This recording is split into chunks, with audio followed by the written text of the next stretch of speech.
Okay hello दोस्तों। आज हम बहुत टाइम बाद एंजाइटी के बारे में डिस्कस करने वाले हैं, क्योंकि मेरे को बहुत सारे क्वेश्चंस आ रहे थे एंजाइटी से रिलेटेड। और मैं इस टॉपिक पे वीडियोस बनाना मैंने ऑलमोस्ट बंद कर दिया था, लेकिन इतने सारे मेरे को इंस्टाग्राम में मेरे को मैसेजेस वगैरह डेली के ही लगभग आते हैं। दो तीन मैसेज तो डेली आते हैं, फिर वो कभी कभी मैं देखता भी नहीं हूँ तो बहुत आगे आ जाते हैं, बहुत सारे आ जाते हैं। इसी से रिलेटेड बहुत से लोग परेशान होते हैं और उनका ये सवाल होता है कि देखो, हम एंजाइटी से ठीक तो हुए हैं, लेकिन बीच बीच में ये चीज दोबारा घूम फिर कर आ जाती है। तो क्या ये हमेशा रहेगी या इससे हम बाहर निकल सकते हैं? तो इसके बारे में मैं आप लोगों को रियल लाइफ एक्सपीरियंस के बेसिस पे बताऊंगा। देखो, अगर आपको बार बार एंजाइटी घूमकर वापस आ रही है, यानी कि आप ठीक हुए और आपको दोबारा आ रही है, इट मीन्स कि आपकी एंजाइटी अभी भी क्योर नहीं हुई है। और वो क्योर नहीं हुई है, उसके पीछे रीजन बहुत सारे हो सकते हैं।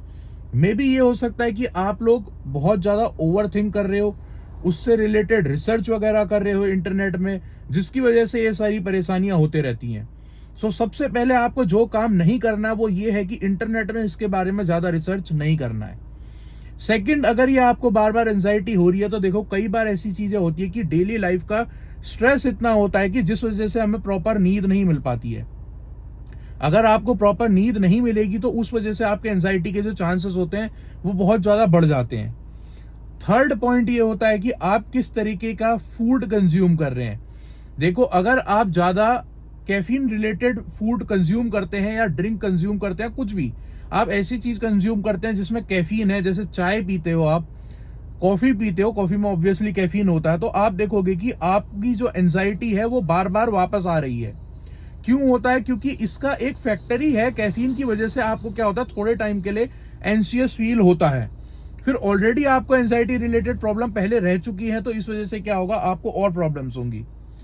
और जो एक रीजन रह जाता है कि आपकी एंजाइटी क्योर नहीं हो पाती है, वो ये है कि आप कभी भी इस चीज से बाहर निकलने की सोच ही नहीं रहे हो। आप ये समझ ही नहीं पा रहे हो कि देखो, आपके एंजाइटी के बाहर भी एक और दुनिया है और आप अभी भी पास्ट में जी रहे हो।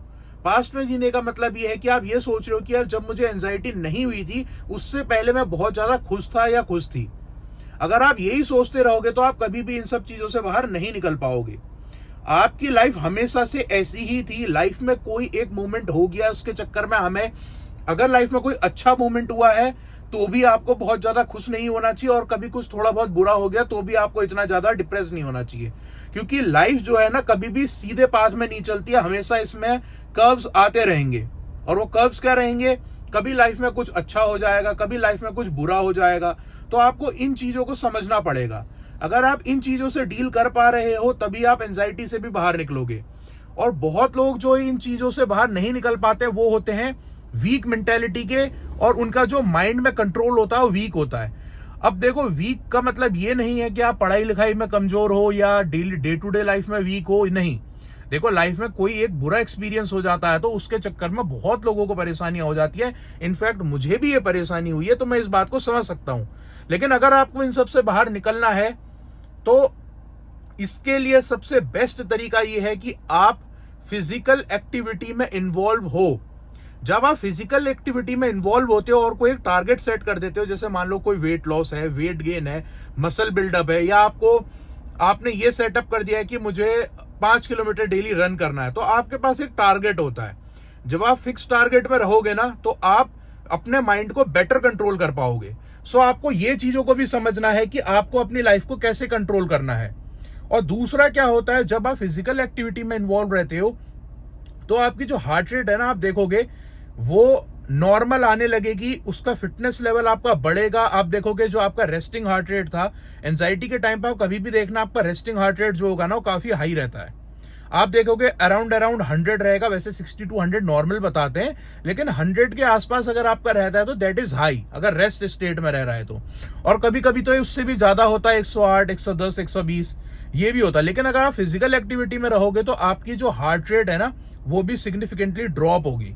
ड्रॉप होने की वजह से आपकी कार्डियोवास्कुलर हेल्थ जो है वो भी इंप्रूव होगी। और दूसरा, आप देखोगे कि आप एंजाइटी जो है आपको कम होने लगेगी।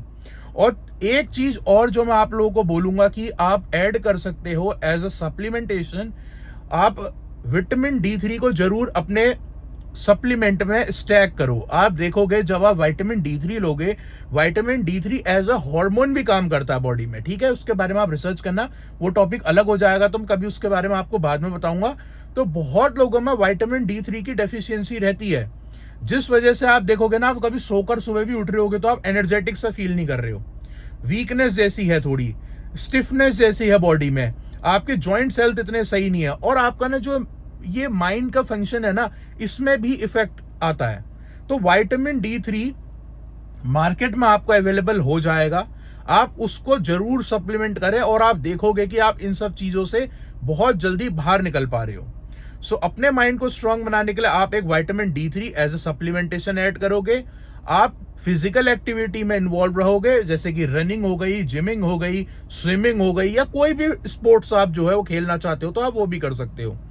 और तीसरी चीज, अपनी डाइट का आपको बहुत सारा ख्याल रखना है, ठीक है। ये तीसरी चीज है, डाइट का आपको बहुत ख्याल रखना है। तला भुना आपको नहीं खाना है, ज्यादा कैफीन वाला कुछ भी कंज्यूम नहीं करना है, बेवरेज या कोई भी चीज इस टाइप की। और चौथा है स्लीप। आप जितना बेटर स्लीप लोगे ना, क्वालिटी स्लीप होगी, तो आपका दिमाग उतना, आप देखोगे, फ्रेश फील करेगा, और जितना आपका दिमाग फ्रेश फील करेगा, आप उतना ज्यादा इन सब चीजों से बाहर निकल पाओगे। तो इन चीजों का आपको ध्यान रखना है, आपकी एंजाइटी जो है वो बिल्कुल क्योर हो जाएगी। Thank you so much.